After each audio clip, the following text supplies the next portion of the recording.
you make your own bow clip.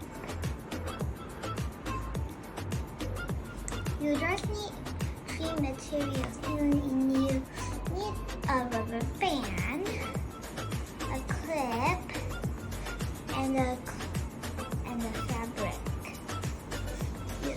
Okay, let's start. You take the fabric, you fold it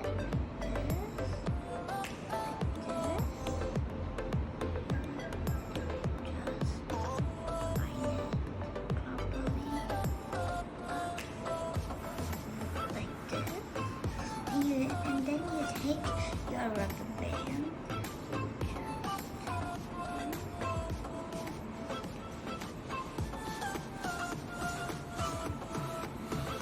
Like this.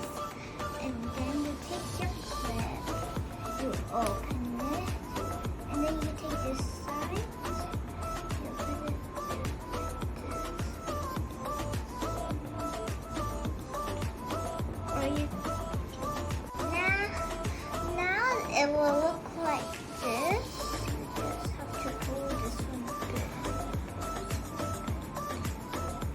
Now you're done.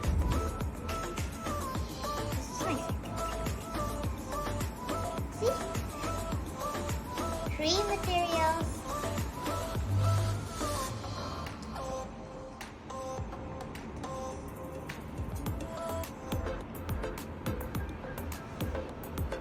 It'll look like this. So this is how you can make your own bows at home with just 3 materials easily.